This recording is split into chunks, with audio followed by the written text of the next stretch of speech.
Hello guys, Roberto Parker here with Innovative Sports Training. What's going on today? Welcome to another Health Detective Talk.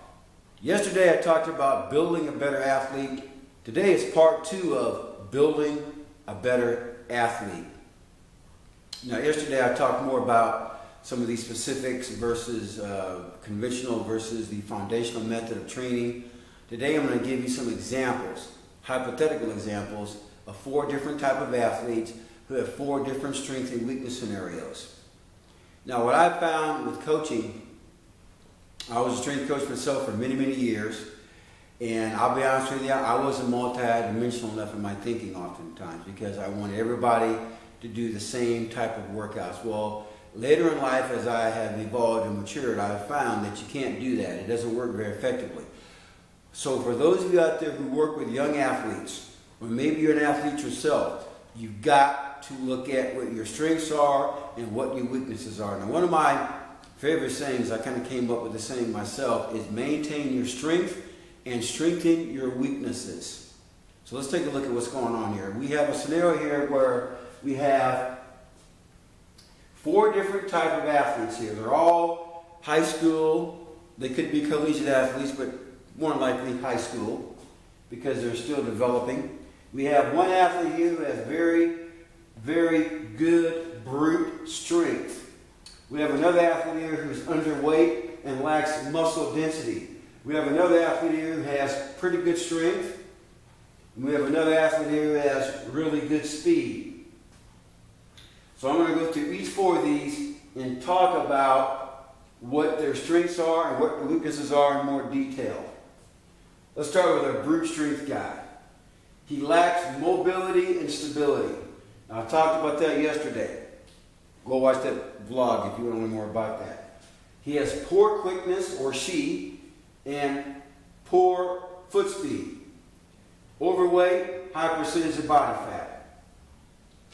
Over here, the person there is underweight, lacks muscle mass and density, but this athlete has good mobility and good stability.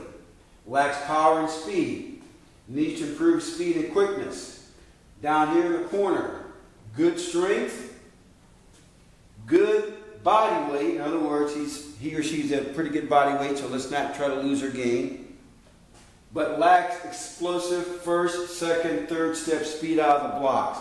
So their initial step when they're running or they're reacting in the athletic field, that first, second, and third step is not what it should be.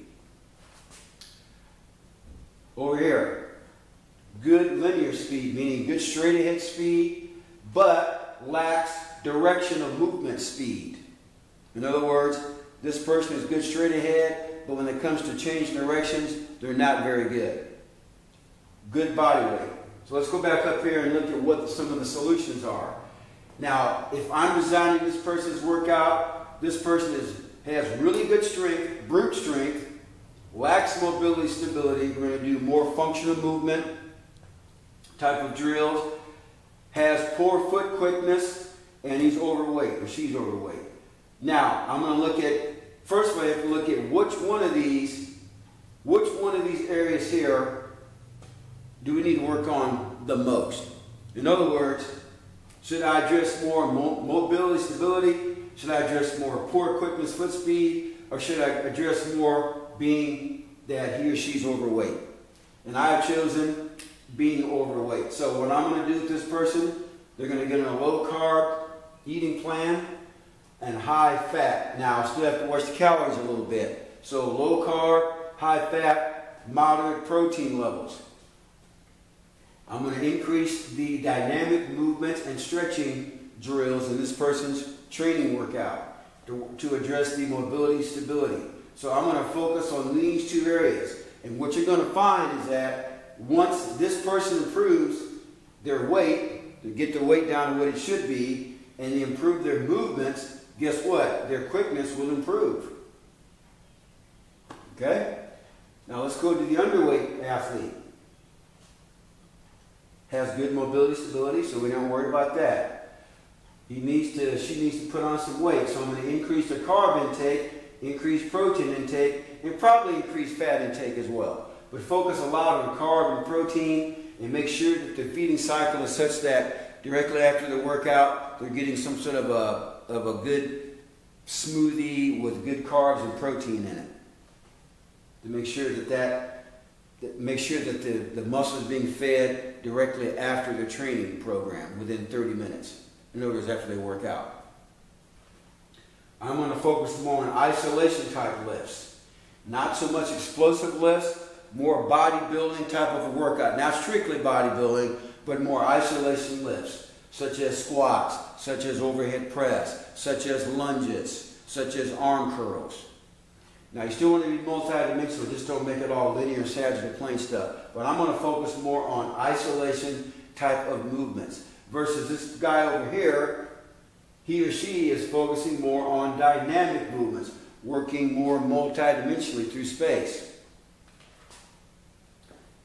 Bottom corner here. Good strength, good body weight, lack explosive first, second, third step. We're going to focus more on speed lifts. Now, what are speed lifts? Things like power cleans, snatches, push press, jerks. Focus on plyometric, ladder drills, mini hurdle drills. Those types of exercises. We're going to focus more on explosive movements for this athlete here, because he or she already has good strength, has good body weight that you need to work on the explosive movements. Over here, this athlete has really good straight ahead speed, not very good agility, body weight is pretty sustainable, not worried about that. So we're going to work on a lot of agility movements, very similar to what this person over here did, except over here we're going to do more change of direction. Agility movements using ladders, hurdles, mini hurdles, rings, those sort of things. So as you can see, guys, these are 4 different types of athletes here and what they need to do. The bottom line is this. In school you learn about the numerator and the denominator. The common denominator is that you want to maintain good performance and good strength among all these athletes. However, the numerator, the top quotient is going to change. You got the denominator here and you got the numerator up here. You want to make sure that these 4 different athletes are working a little bit different in terms of addressing their body weight, their speed, their quickness, their explosiveness.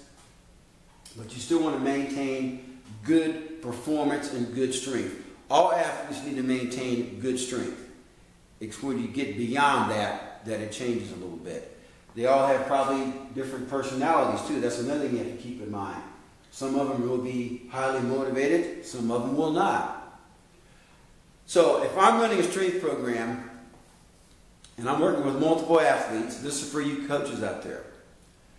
Divide your program into 4 separate areas if you can. Some athletes need to gain weight, some athletes need to lose weight, some athletes need to improve their quickness, some of them need to maintain their quickness, some of them need to improve their balance, some of them are lacking stability, mobility.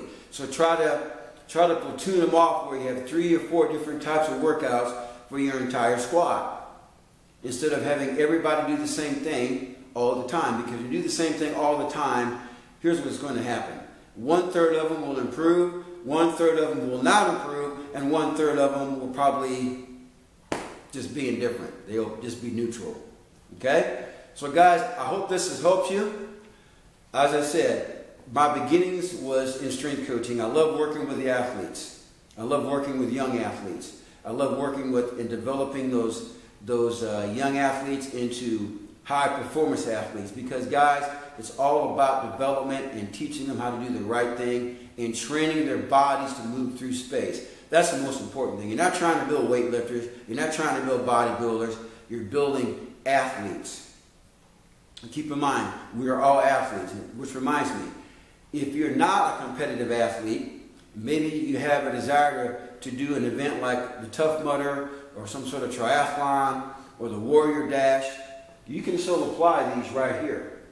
You got to find out where you're lacking and where your strengths are. And this is where I come in. If you want me to do an assessment on you, we can do some sort of performance testing. We can do some sort of biomechanical testing, some biochemical testing with blood work and some lab work, some urine work, some saliva work to see what your adrenals are doing, to see what your thyroid is doing, If you're overweight, if you're underweight, we can see what's going on. If you're hypothyroid, if you're hyperthyroid, we can find out what's going on with you to try to correct the issue.